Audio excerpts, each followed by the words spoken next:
Hey, happy Friday to you. It is September 2nd, and time for this week's Friday Funnies, and it's also the start of the Labor Day holiday weekend. Well, you know what they say? They say that bad things come in threes, and I'll be honest with you, I don't know who they are, but they always seem to say things that people pay attention to. So they might be politicians, and if so, they need to pay particularly close attention to the bad things that have happened recently. First was last week's earthquake. This was followed by Hurricane Irene.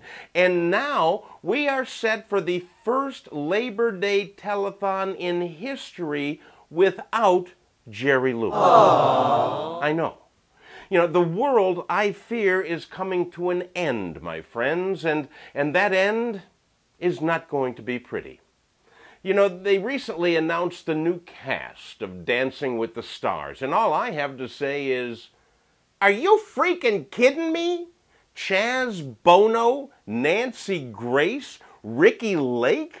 These people are going to be trotted out to dance, but Jerry Lewis can't have one more time to sing You'll Never Walk Alone?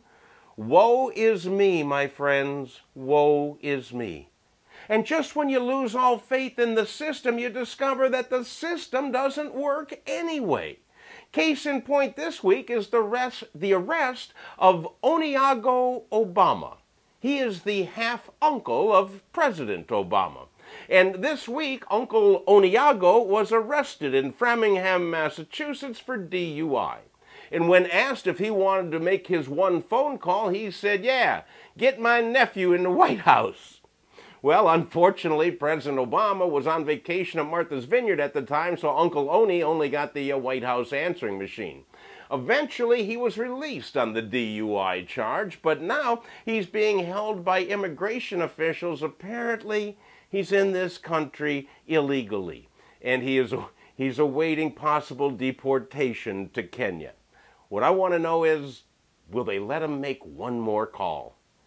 You know, we're all in this handbasket together, my friends, and I think you know where we're headed. So, to make us feel better about ourselves, let's take a look at people this week who've had a worse week than us.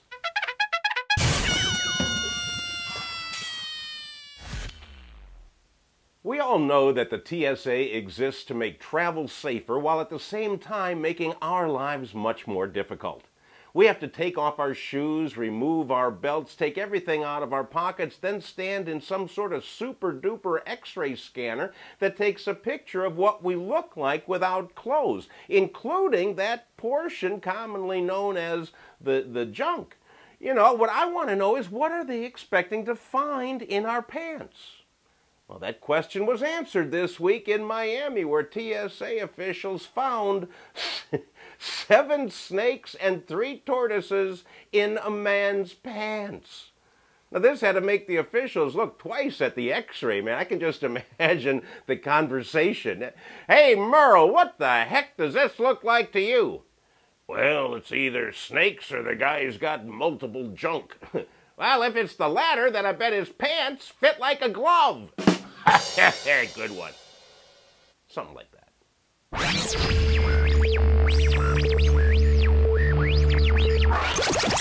In an unrelated yet oddly parallel story, Donald Noon of Carlisle, Pennsylvania, also used his pants in the commission of a crime this week.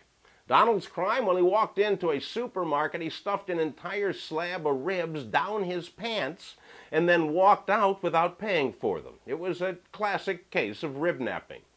The weird thing is he got arrested before for the exact same thing. Back in March, Donald got caught snatching some ribs at a different store by sticking them down his pants. Well, the judge granted him bail under the provision that from now on, every time he enters a supermarket, he's got to be wearing shorts.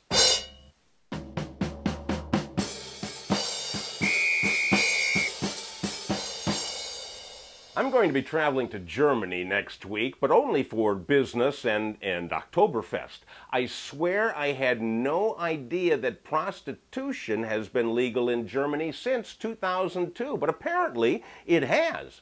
And this week, officials in Bonn, Germany, unveiled a meter that prostitutes must use to buy their nightly work permit. It's a street vending machine. It charges $5 and dispenses a sticker for the lady of the evening, good for one night, to show that, you know, she paid her taxes, I guess. I don't know where the sticker is applied, and I really don't want to, but I'd say just to be on the safe side, if you are engaging the services of a German hooker, look for the union label. Hey, that's all I have for you this week. Happy Labor Day to you all. As I mentioned, I am going to Germany next week, and so there will be no Friday Funnies for the next 2 weeks. But watch your email for periodic updates from across the pond, as well as details about my new blog. So I'll see you in a couple of weeks. Have a wonderful Labor Day. Auf Wiedersehen.